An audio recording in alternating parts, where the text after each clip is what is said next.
I'm Cora, 32 female.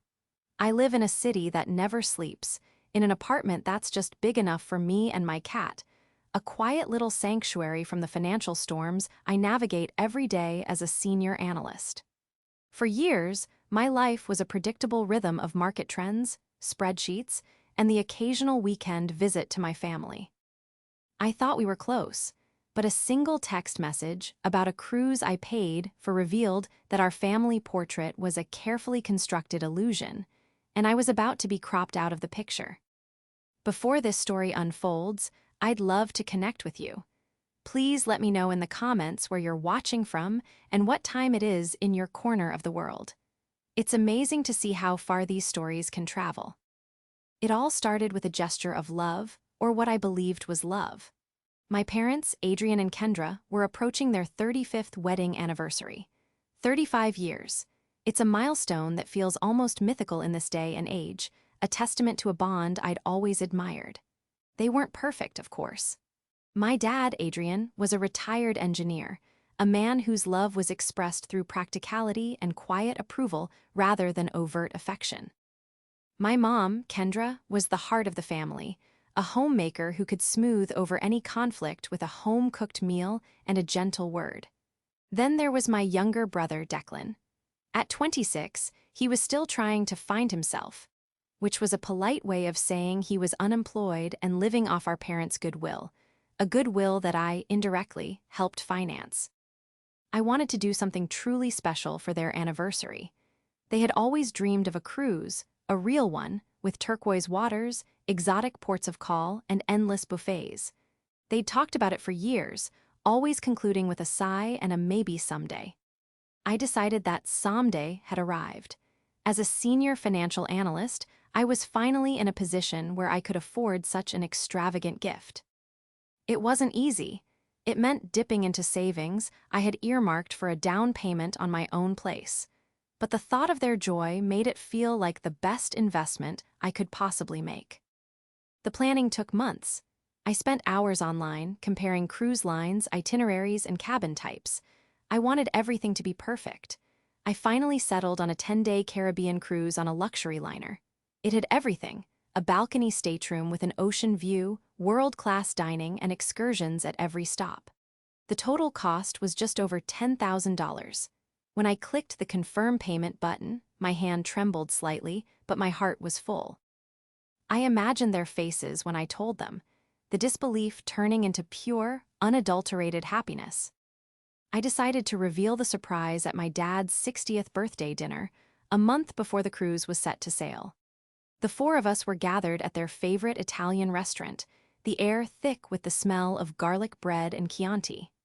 Declan, as usual, was complaining about the job market, while my mom listened patiently, and my dad offered unsolicited, practical advice that Declan immediately dismissed.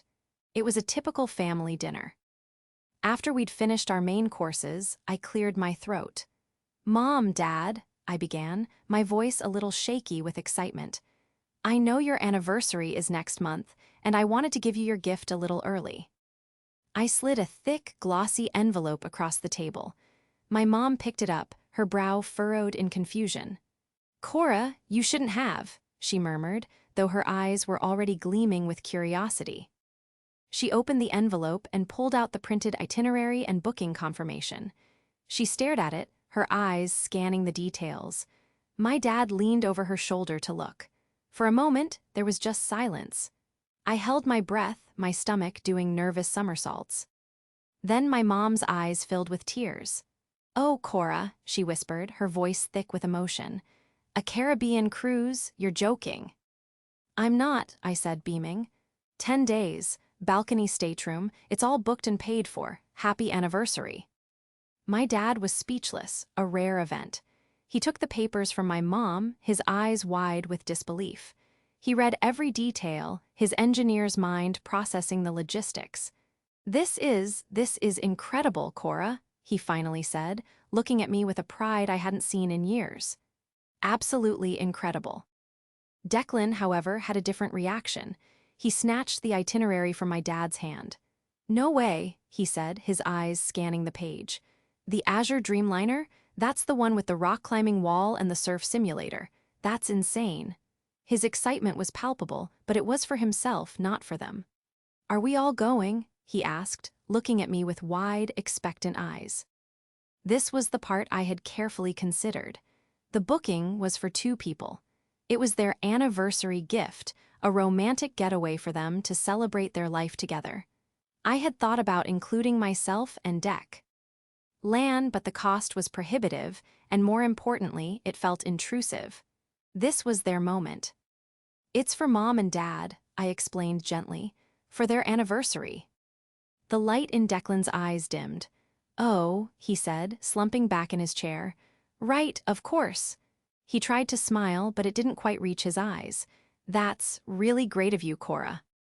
My mom, wiping away a happy tear, reached across the table and squeezed my hand. Thank you, sweetheart. This is the most wonderful gift anyone has ever given us. The rest of the dinner was a blur of happy chatter. Mom and Dad were already planning what to pack, which excursions to take, and how many pictures they would send me. They were like 2 kids planning a trip to Disneyland. Seeing them so happy, so genuinely thrilled, washed away any lingering doubts I had about the cost. It was worth every single penny. I felt a warmth spread through my chest, the deep, satisfying glow of having done something truly good for the people I loved most. That feeling, I thought, was priceless. Little did I know how high a price I would eventually pay for it. The month leading up to the cruise was filled with a flurry of excited preparations. My mom called me almost every day to ask for advice on what to wear for the formal nights, or to give me updates on the new luggage she'd bought. My dad, in his own quiet way, showed his excitement by meticulously researching every port of call and creating a detailed spreadsheet of potential activities. I was their official travel consultant, their go-to for everything from passport questions to sunscreen recommendations. I loved it. I felt connected to them, an integral part of their grand adventure. Declan, on the other hand, grew distant. Whenever I brought up the cruise, he would change the subject or give a noncommittal shrug. I chalked it up to jealousy. He had always been the baby of the family, accustomed to getting what he wanted. A part of me felt guilty, but I reminded myself that this wasn't about him. It was about Mom and Dad. The day of their departure arrived. I had offered to drive them to the port, which was a couple of hours away, but my dad insisted it wasn't necessary. Declan is going to take us, he said over the phone. He's not doing much else, might as well make himself useful. The jab at my brother was typical of my dad, but the decision felt a little odd. I wanted to be there to see them off, to wave goodbye as the massive ship pulled away from the dock. Are you sure? I asked. I really don't mind. Don't be silly, Cora, my mom chimed in on the extension. You have work. We'll be fine. Declan will get us there. We'll call you as soon as we're on board. I relented, not wanting to cause any friction on their big day. The morning they were due to leave, I sent them a joint text message. Have the most amazing time. I can't wait to see all the pictures. Love you both so much. Bon voyage, Red. Hours passed with no reply. I figured they were busy with the chaos of boarding and getting settled in. I went about my workday, my mind periodically drifting to images of them standing on their balcony, sipping champagne as the ship sailed into the open sea. By late afternoon, I still hadn't heard anything. A small knot of worry began to form in my stomach. It wasn't like my mom to be out of touch for so long, especially on a day like this. I tried calling her cell. It went straight to voicemail. I called my dad. Same result. I called Declan. He didn't pick up either. Now the worry was no longer a small knot, it was a tight, cold fist. I started to imagine all sorts of scenarios: a car accident on the way to the port, a medical emergency, a lost phone. I was just about to leave work and drive to their house when my phone buzzed with an incoming text. It was from my dad. A wave of relief washed over me. Hey, so sorry for the radio silence, I typed quickly.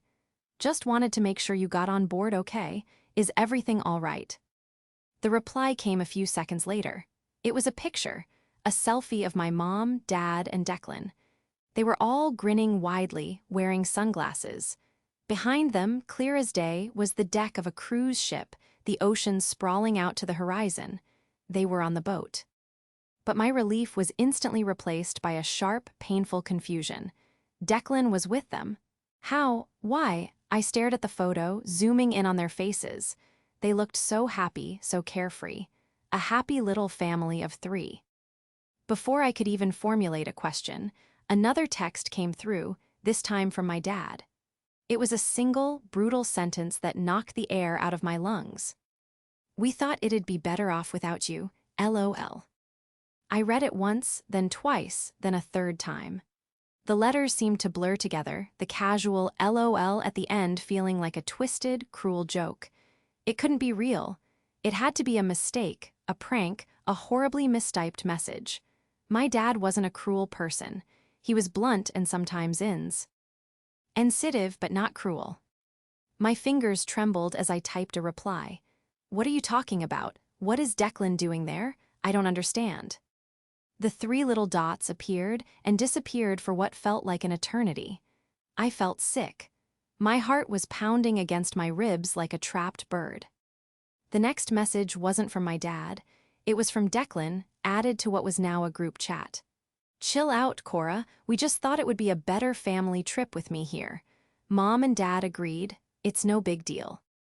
No big deal? The words echoed in my head. I had spent thousands of dollars, a significant portion of my savings, to give my parents a romantic anniversary trip. And they had not only brought my unemployed brother along but had done so behind my back. And now they were laughing about it. Another text from my dad, this time with a photo of a cocktail, a tiny umbrella sticking out of it. "Having a great time, wish you were here. Just kidding." That was it, the final, devastating blow. The cruelty of it, the casual dismissal of my feelings, of my incredibly generous gift, was staggering.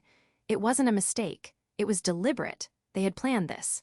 They had lied to me, excluded me, and were now mocking me from a vacation that I had paid for.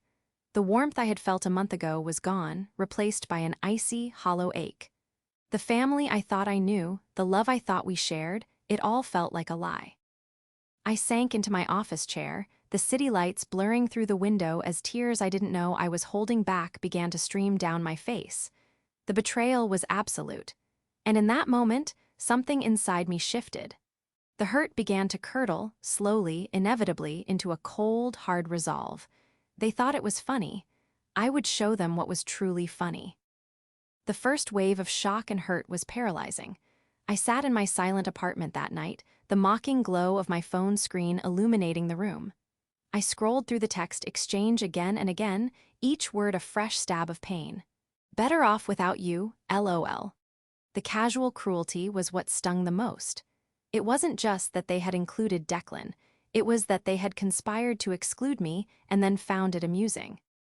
My first instinct was to lash out, to call them and scream, to demand an explanation, to make them understand the depth of their betrayal. But what would that accomplish? They were on a cruise ship in the middle of the ocean, sipping cocktails I had paid for. My anger would be nothing more than a faint, staticky noise on the other end of the line, easily dismissed. No, a tantrum wasn't the answer. I was a financial analyst. My entire career was built on logic, on finding leverage, on understanding the fine print. Emotion was a liability. I needed to think.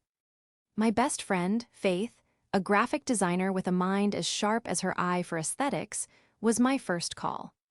I explained the situation, my voice flat and devoid of the emotion that was churning inside me. "They did what?" Faith's voice crackled with indignation. "Cora, that's not just messed up, that's sociopathic. Who does that? And the LOL, I will personally fly to the Caribbean and throw your dad's phone into the ocean." Her outrage was a comforting balm on my wounded pride. "Screaming won't help," I said, my voice steadier now. "I need to understand how this happened." "What do you mean how? Your family are grade A jerks," she stated plainly. "No, I mean logistically," I clarified, the analyst in me taking over. "The booking was for 2 people, Adrian and Kendra. How did Declan get on board? They couldn't have just added him at the last minute. The cruise was fully booked and security is tight. You can't just sneak someone onto a ship." This was the first thread, the first loose end in their seemingly perfect betrayal. I pulled up the booking confirmation email, my eyes scanning the details I had memorized weeks ago. 2 adult passengers, 1 balcony stateroom, all charges paid in full. No mention of a third person. Then I went back to the picture my dad had sent, the grinning selfie of the 3 of them on the deck. I zoomed in, my gaze sweeping past their triumphant faces to the background. It was crowded with other passengers, a collage of vacationing strangers. But then I saw it. Something small, something most people would overlook. Reflected in the sunglasses of a woman standing behind my dad was a sliver of a document. It was a boarding pass, held in my brother's hand. I couldn't make out the name, but the cruise line's logo was unmistakable. My heart started to beat a little faster. It was a long shot, but I had to try. I remembered that Declan had recently been trying to get into videography.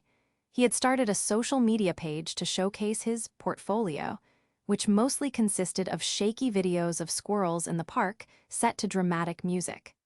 I hadn't paid much attention to it, but now I navigated to his page with a sense of grim purpose. His feed was honestly what I expected, but then I saw his latest post, uploaded just a few hours ago. It was a short, boastful video. The camera pans across the cruise ship deck, showing off the pools and the crowds before settling on a close-up of a fruity cocktail. The caption read, "Living the good life, hard work pays off, cruise life hustle blessed." Hard work, the hypocrisy was so blatant it was almost comical, but I wasn't looking at the caption. I was looking at the tags. He had tagged the official account of the cruise line, and he had tagged someone else. A name I didn't recognize. I clicked on the profile. It belonged to a young woman, and her page was a shrine to cruise ship life. Her bio read, "Cruise Director and Event Coordinator for Azure Dream Cruises." Her most recent post was a picture of her with a group of other crew members, all in uniform. And there, in the back of the group, smiling awkwardly, was my brother Declan. He wasn't wearing a uniform, but he was with them. The caption read, "Welcome to our new social media intern. He'll be helping us capture all the fun on this week's Caribbean adventure." The pieces clicked into place with a sickening thud. Declan hadn't been added to my parents' booking. He was on the ship as a crew member, or more accurately, as an intern. He had used his supposed passion for videography to scam his way into a job, an unpaid one, I was sure, that gave him full access to the ship. It was a side door entry, a way to get the vacation experience without being an official passenger. My parents must have known. This explained why they had been so insistent that Declan drive them to the port. They weren't just dropping him off, they were coordinating their secret plan. They had lied and schemed for weeks, all while I was happily helping them pick out dinner jackets and shore excursions. The sheer audacity of it was breathtaking. They had taken my gift, my $10,000 gesture of love, and used it as the foundation for their elaborate deception. They didn't just add Declan to the trip, they made him a part of the very fabric of the cruise experience, ensuring he could be with them every step of the way. And I, the fool who paid for it all, was left with a mocking text message and a hollowed-out savings account. I took a screenshot of Declan's post, the crew photo, and the intern announcement. I saved the text messages from my dad. I was no longer just hurt. The pain was still there, a deep, resonant ache, but it was now overlaid with something else, a cold, clear, and calculating anger. They had created a web of lies, but they had gotten sloppy. They had left a digital trail. And I, the financial analyst who spent her days finding patterns in a sea of data, was going to follow it. Every last breadcrumb. The discovery of Declan's internship was the key. It transformed the situation from a simple family betrayal into a complex case of fraud. They hadn't just deceived me, they had deceived the cruise line. My mind, now running on pure adrenaline and righteous fury, shifted into full analyst mode. I opened a new folder on my desktop and named it Project Aftermath. It was time to gather my evidence. My first step was to understand the terms of Declan's employment. An unpaid internship sounded suspiciously convenient. I went back to the cruise director's social media page and began to dig. I scrolled through months of posts, looking for any mention of an internship program. There was nothing. The cruise line's official career page was the same listings for captains, engineers, and entertainers, but not a single opening for a social media intern. This wasn't a formal program. This was a personal favor. Declan had somehow charmed or manipulated this cruise director into creating a position for him out of thin air. My next stop was the cruise line's official website, but this time I wasn't looking at excursion packages. I was looking for their terms and conditions, the dense, legalistic text that everyone scrolls past and clicks agree to. I found the section on crew conduct. It was long and detailed, but one clause jumped out at me. Crew members and contractors are strictly prohibited from fraternizing with passengers in a manner that constitutes a conflict of interest or compromises the integrity of the passenger experience. Crew privileges, including access to passenger-only areas, are not to be used for personal guests without prior written authorization from ship management. Declan wasn't just on the ship, he was in a selfie on the main passenger deck, drinking a cocktail with my parents. He wasn't a passenger, he was crew. He was with his family who were passengers. This was a clear, flagrant violation of company policy. It was a conflict of interest, and he was abusing his crew privileges to enjoy a free vacation with his parents on my dime. This was my leverage. This was the crack in their fortress. But I needed more. I needed irrefutable proof that my parents were complicit. I thought back to the weeks of planning, the phone calls, the emails. I had handled everything through my personal email account, and the booking was in my name, with my credit card used for payment. I was the primary contact. This meant that all official communication from the cruise line came to me. I logged into my email and searched for the cruise line's name. There were the initial booking confirmations, the payment receipts, the pre-travel advisories. I opened every single one, meticulously rereading them. Then I found it. An email sent 2 weeks before the departure date with the subject line, "Action required. Please complete your pre-boarding passenger information." I remembered this email. I had filled it out for my parents, entering their passport numbers, emergency contacts, and other necessary details. But as I scrolled down, I saw a section I had completely overlooked before. It was a list of add-on packages and special requests. I hadn't purchased any, of course. The trip was expensive enough as it was. But the email contained a link to the online passenger portal where all these details were stored. My heart hammered in my chest. If they had made any changes to the booking, any requests, it would be logged in the portal. I clicked the link. It asked for the booking reference number and the lead passenger's last name. I had both memorized. I entered the information and hit enter. Access granted. The portal dashboard was a summary of the trip. The itinerary, the cabin number, the payment status. Everything looked normal. But then I clicked on the Onboard Communications tab. It was a log of all requests and messages sent to the ship's concierge service associated with that booking. Most of it was empty, but there were 2 entries, both dated a week prior. The first was a message sent from my dad's email address, which he must have linked to the account. It read, "To the concierge desk, we are celebrating our 35th anniversary and would like to request a bottle of champagne be delivered to our room upon arrival. We would also like to confirm that our son, Declan, who is joining the ship's crew as a media intern, will be permitted to join us for dinners and other activities. We have been assured by the cruise director that this will not be an issue. Please confirm." The second entry was the reply from the concierge. "Dear Mr. My last name, we are delighted to have you on board to celebrate your anniversary. We have noted your request for champagne. Regarding your son, the cruise director has indeed cleared his access to passenger areas to join you. We look forward to welcoming you." There it was, in black and white, a digital footprint of their conspiracy. They had used the official channels to confirm their scheme. They had assured the concierge that everything was fine, leveraging the favor Declan had secured from the cruise director. They had documented their own fraud. I took a high-resolution screenshot of the entire exchange. I saved it to Project Aftermath. This was the smoking gun. It proved my father's direct involvement and knowledge. It proved that they had planned, from the beginning, to violate the cruise line's policies. I leaned back in my chair, a grim satisfaction washing over me. The hurt was still there, but it was being eclipsed by a powerful sense of clarity. They had underestimated me. They saw me as the dutiful daughter, the reliable source of funds, the family ATM. They never imagined I would look past the emotional pain and start dissecting the data. They thought they were clever, but they were sloppy. They had left a trail of evidence a mile wide. And I was going to use it to burn their perfect vacation to the ground. The time for investigation was over. It was time to formulate a plan. With the evidence compiled, the next step was to build my weapon. My goal was no longer just about getting revenge. It was about reclaiming my money and, more importantly, my dignity. They had treated my gift as a joke.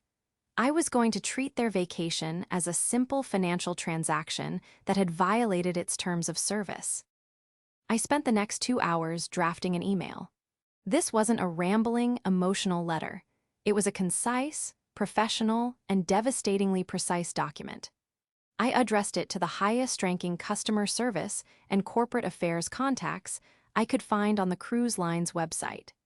I even did a little digging on LinkedIn to find the names of the VPs of guest experience and legal affairs and added them to the CC line. The subject line was simple and impossible to ignore. Urgent, fraudulent activity and policy violation on booking ref XXXXXXX. I began the email by introducing myself as the sole payer for the booking in question, for the anniversary trip of my parents, Adrian and Kendra. I attached the credit card statement showing the full payment of over $10,000, with my name clearly visible. This established me as the injured financial party.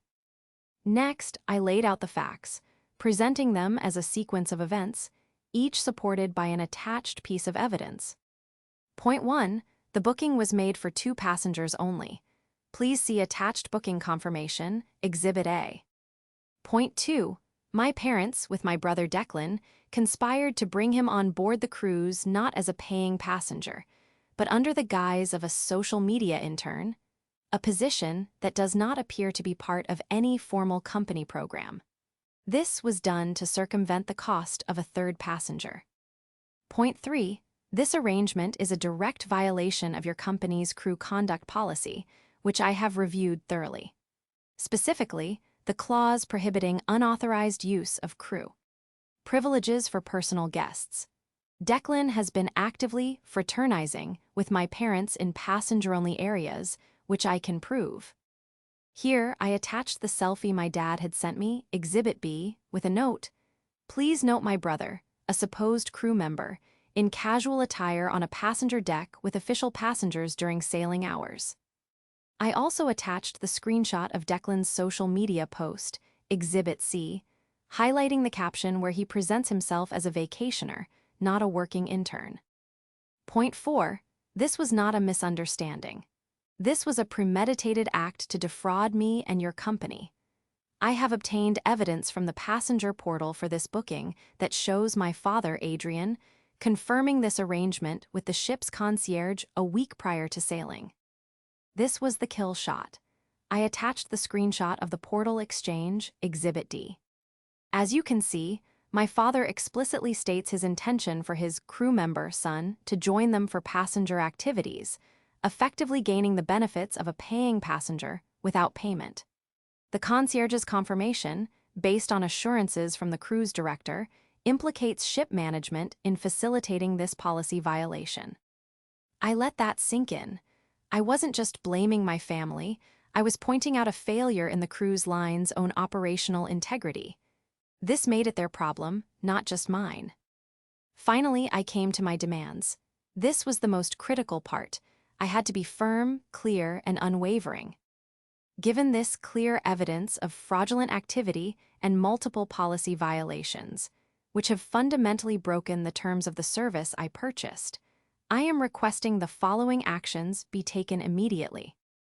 a full and immediate refund of the entire cost of the cruise to my original payment method. The service I paid for, a celebratory trip for two, was not the service that was rendered. Instead, my funds were used to facilitate a fraudulent vacation for three. The immediate termination of Declan's internship and his disembarkation at the next port of call, as his presence on the ship is a direct result of this fraudulent scheme. The disembarkation of my parents, Adrian and Kendra, at the same port. Their participation in this scheme makes their presence on your ship a liability and a breach of the passenger code of conduct. I knew these demands were extreme. Kicking passengers off a ship mid-cruise was a serious step, but I had presented a case so damning that for the cruise line to ignore it would be to tacitly approve of fraud and employee misconduct.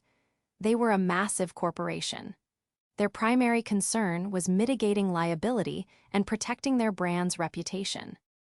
A disgruntled customer with a meticulously documented case of fraud was a far greater threat to them than the comfort of two passengers and a fake intern. I concluded the email on a note of cold, corporate politeness. I have attached all relevant documentation for your review. I expect a prompt response and confirmation of action within 24 hours. Should I not receive a satisfactory resolution, I will have no choice but to escalate this matter by disputing the charge with my credit card company, filing a complaint with the Better Business Bureau, and sharing my experience on all relevant travel, review platforms, and social media. Thank you for your immediate attention to this serious matter. I read the email one last time. It was perfect, cold, factual, and backed by undeniable proof. There was no emotion, only evidence, no pleading, only demands. I took a deep breath, my finger hovering over the mouse. This was the point of no return. Once I hit send, whatever was left of my relationship with my family would be gone forever. They had made their choice when they sent that text message. Now I was making mine. I clicked send. The email vanished from my outbox. The weapon was launched. All I could do now was wait for impact. The 24 hours after I sent the email were the longest of my life. I barely slept, my mind a whirlwind of anxiety and anticipation. Did I go too far? Would the cruise line just ignore me? Every buzz of my phone made my heart leap into my throat. I avoided looking at my family's social media, not wanting to see any more pictures of them enjoying the vacation I was systematically dismantling. The reply came at 10:17 the next morning. It was from a senior executive in the guest relations department. The tone was serious and deeply apologetic. Dear Ms. My last name, thank you for bringing this serious matter to our attention. We have received your email and the attached documentation. The situation you have described is completely unacceptable and represents a significant breach of our company policies. We have launched an immediate internal investigation. Please be assured that we are taking this with the utmost seriousness. We will be in touch with a resolution shortly. The corporate language was guarded, but the message was clear. They were taking the bait. My evidence was too strong to ignore. The phrase internal investigation was code for we're in damage control mode. The rest of the day was a blur. I tried to work, but my focus was shot. I kept rereading the email, my confidence waxing and waning with each pass. Faith called to check in, and her unwavering support was a lifeline. You did the right thing, Cora, she said firmly. They built this mess. You're just sending them the bill. The final confirmation of action arrived in my inbox that evening. It was from the same executive, but this time the message was definitive.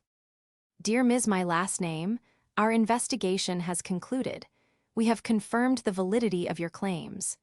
The actions of the passengers and the crew member involved are in direct violation of our code of conduct. Consequently, we have taken the following steps. As per your request, a full refund of $10,450 has been processed to your credit card. Please allow 3-5 business days for this to reflect in your account. The internship of Declan, my last name, has been terminated, effective immediately. Arrangements have been made for all 3 individuals. Adrian, Kendra, and Declan, my last name, to be disembarked at the ship's next port of call, which is San Juan, Puerto Rico, tomorrow morning at 800 hours. They will be responsible for arranging their own travel home from that location. We offer our most sincere apologies for the distress this situation has caused. We pride ourselves on providing an exceptional guest experience, and we have clearly failed in this instance. We will be conducting a full review of our internal procedures to ensure this does not happen again. I read the email 3 times, the words sinking in. I had done it. It had actually worked. A wave of dizziness washed over me as the full impact of my actions hit me. My parents and my brother were going to be kicked off the cruise tomorrow morning. In Puerto Rico, they had no idea what was coming. They were probably at a magic show or a fancy dinner, completely oblivious to the fact that their dream vacation was about to turn into a logistical nightmare. A part of me felt a pang of guilt. These were my parents. But then I remembered the text. Better off without you, LOL. The laughter, the mockery, the sheer disrespect. They had shown me exactly what they thought of me. My guilt was quickly extinguished by the cold fire of their betrayal. The next morning, my phone started ringing just after 7:00 a.m. The caller ID showed Mom. I ignored it. A minute later, it rang again. I ignored it. A third time. A fourth. The calls kept coming, one after another, frantic and insistent. I watched the screen light up with her name, my stomach in knots. Then the text started. Cora, call me right now. It's an emergency. The crewy. Sea Line is kicking us off the ship. What is going on? They said you contacted them. Cora, please answer your phone. The calls continued, becoming more frequent. She called 15, 16, 17 times. Then my dad started calling. Then Declan. My phone was a constant barrage of their panic. I counted the missed calls. 22 in total. I let them ring. I let them text. I remained silent, a ghost in their machine. I pictured the scene in their stateroom, the confusion, the dawning horror, the frantic packing as ship security waited outside their door. I imagined them being escorted down the gangway, their luggage in tow, onto the pier in San Juan.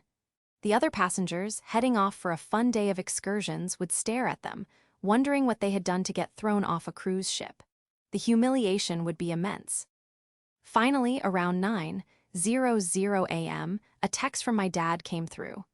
The tone was no longer frantic. It was filled with a seething, impotent rage. I don't know what you did, Cora, but you will regret this. We are stranded in Puerto Rico. You have destroyed this family.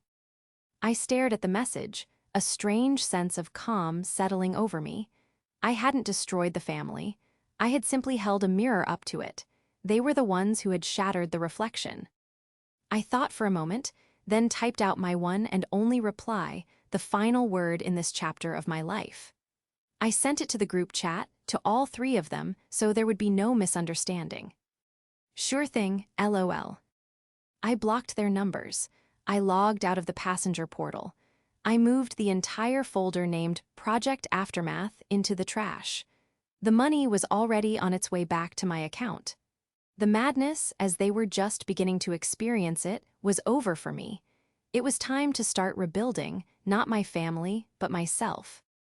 In the weeks that followed, the silence from my family was deafening. After that final, furious text from my dad in Puerto Rico, I heard nothing. I had blocked their numbers, but I knew they could have reached me through email or even by showing up at my apartment if they had really wanted to. They didn't. Their pride, it seemed, was more powerful than any lingering sense of familial duty. Faith kept an eye on their social media for me. Declan's page went dark. My mom's feed, once a cheerful stream of garden photos and family recipes, fell silent. It was as if the 3 of them had vanished. The $10,000 appeared back in my account, and the first thing I did was move it into a new, separate savings account that I labeled down payment for me. Seeing that balance, restored and reclaimed, felt like a profound victory.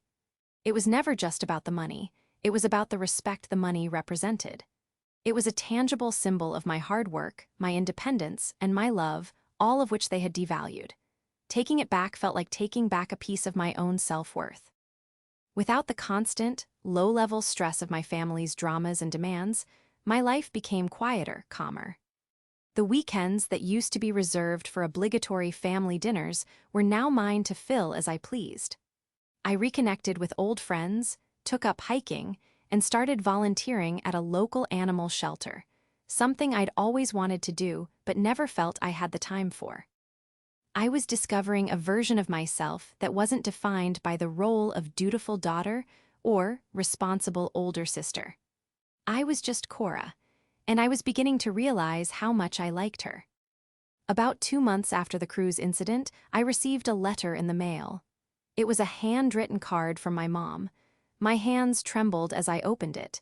It was the first communication I'd had from any of them. The card was short, the handwriting shaky. "Cora," it began, "I don't know if you'll read this. Your father is still too angry to speak, and Declan is struggling.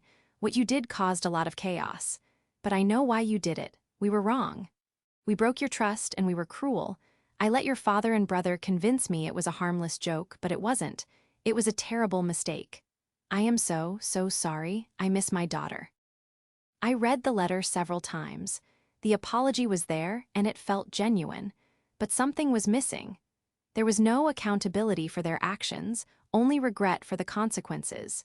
It was a letter written from a place of loss, not a place of understanding.